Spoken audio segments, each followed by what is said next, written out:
उम्मीद करते हैं कि आप सारे खैरियत से होंगे। आज आप मुझे देख रहे हैं मेरे YouTube चैनल के ऊपर शेरोज़ के नाम से हमारा YouTube चैनल है। आज जो टॉपिक हमने पढ़ाना है that is very important topic, that is linear momentum, या बाज़ लोग इसको मोमेंटम भी कह सकते हैं। याद रखें, मोमेंटम को आप कैसे डिफाइन करते हैं? आप कहते हैं the quantity of motion in a body, किसी भी बॉडी में कितनी मोशन हुई है उसको हम लोग कहते हैं मोमेंटम या लीनियर मोमेंटम। आप कह सकते हैं the quantity of motion in a body, the quantity of motion in a body called momentum, उसको हम लोग कहेंगे मोमेंट। ठीक है, ये तो एक डेफिनेशन होगी। आप यूं भी कह सकते हैं the product of mass and velocity, जब आप मास और वेलोसिटी को आपस में मल्टीप्लाई करते हैं तो इससे जो रिजल्टेंट आपको मिलता है we also call it momentum.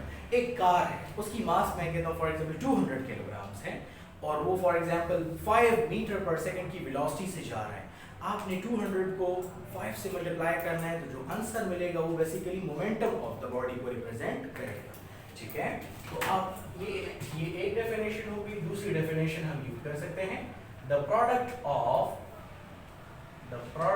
of mass and velocity of a body called linear momentum,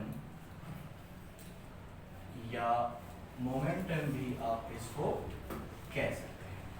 अब मोमेंटम को आप रिप्रेजेंट कैसे करोगे? Momentum is represented by P। P से हम इसको रिप्रेजेंट करते हैं, लेकिन it is a vector quantity. याद रखिए, इसके ऊपर एरो हम लगाते हैं। क्वांटिटी क्या है? It is a vector quantity. ठीक है, this is a vector quantity. Momentum क्या है? It is a vector quantity. ठीक हो गया।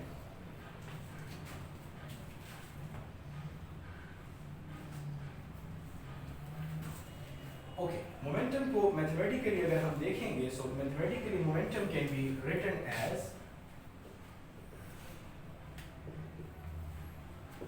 मोमेंटम जो है that is P equal to mv। ठीक है, यहाँ पर ये इधर भी वेक्टर लगा लें, इधर भी वेक्टर लगा लें। मास के ऊपर वेक्टर नहीं लग सकता because it is a scalar quantity. ठीक है, सो P इक्वल टू mv ये क्या रिप्रेजेंट कर रहा है? बॉडी की मोमेंटम को रिप्रेजेंट कर रहा है। अब देखते हैं कि हमारे पास यूनिट क्या होता है मोमेंटम का। जब आप किसी भी क्वांटिटी का या किसी भी चीज का यूनिट फाइंड करना चाहते हैं, you have to move towards the formula of it. अब अगर फार्मूला को आप देखें तो फार्मूला में हमारे पास दो चीजें, एक मास है और दूसरा वेलोसिटी है। सो किलोग्राम मीटर पर सेकंड, या बाज़ लोग इसको न्यूटन सेकंड्स भी कह सकते हैं। तो this is the unit of what?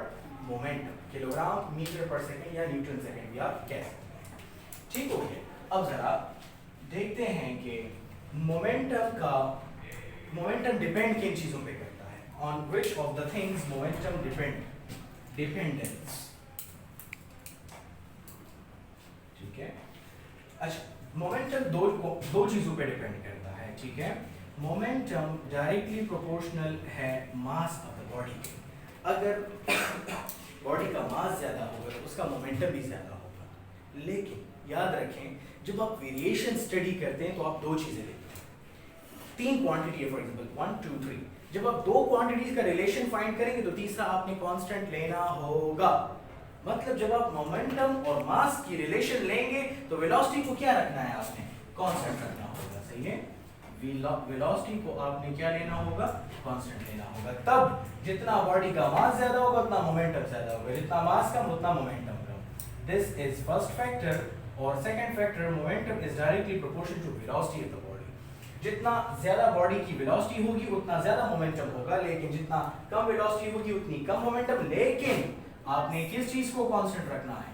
मास को कांस्टेंट रखना होगा। सही हो गया यहाँ तक? अच्छा, अब हम देखते हैं कि मोमेंटम और सेकंड लॉ ऑफ न्यूटन का आपस में क्या relation. This is most hit question, अक्सर पेपर में आता है। 4-5 मार्क्स का छोटा सा क्वेश्चन होता है, एक छोटा सा पार्ट होता है। दैट इज, पेपर में कुछ यूं आता है, कहा जाता है कि momentum and second law of Newton. इनको आपने क्या करना है, रिलेट करना है। क्या करना है, रिलेट करना है। या यूं अक्सर आता है कि discuss a relationship between momentum and second law of Newton. इन दोनों के दरमियान में आपने एक रिलेशन लिखना है। या कभी कभी पेपर में ऐसे आता है कि show that the rate of change of momentum is equal to force,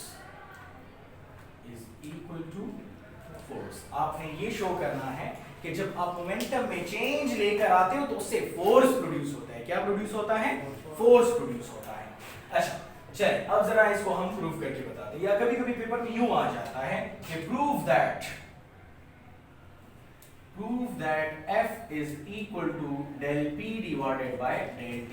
इस तरह से ये तीनों एक ही बात है, लेकिन डिफरेंट एंगल से, डिफरेंट साइड से हमने उसको देखा है। चलिए जी इसको हम लोग जरा प्रूव कर देते हैं।